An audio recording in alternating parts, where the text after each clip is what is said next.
পথ চলাচলে অসাবধানতার জেরে দিনে দিনে বাড়ছে দুর্ঘটনা, ঘটছে প্রাণহানির ঘটনা। সেই দিকে লক্ষ্য করে বীজপুর এবং হালিশহর থানা তথা কাপা ট্রাফিক পুলিশের যৌথ উদ্যোগে রবিবার সকালে গোটা শহরে আয়োজিত হলো safe drive save life rally. দেখুন এদিন কি প্রতিক্রিয়া দিলেন ট্রাফিক আধিকারিক। সেফ ড্রাইভ সেভ লাইফ নিয়ে একটা রোড র্যালি ছিল, যেখানে দুই থানা, বীজপুর থানা এবং হালিশহর থানা এবং কাপা সাব ট্রাফিক গার্ড মানে উভয়ের একত্র প্রচেষ্টায় এই র্যালি আমরা সংগঠিত করেছি।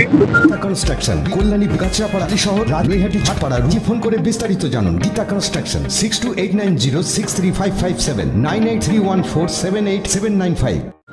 মানুষকে অ্যাওয়ার করা হলো আমাদের মূল লক্ষ্য।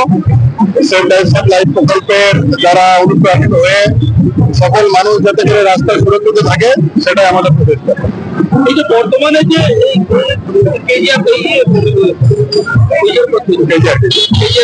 রাস্তার উপরে বিগত কয়েক মাসে একাধিক দুর্ঘটনা এবং মৃত্যু ঘটনা ঘটেছিল, তো এই বিষয়টি খুব গুরুত্বপূর্ণ হয়ে উঠেছে বলে মনে করছি। এটা খুব দুর্ভাগ্যজনক যে এই রাস্তার উপরে একটা ফ্যাটাল কেস ঘটেছে। তো এত স্লো রাস্তায় ফ্যাটাল কেস হওয়া উচিত নয়।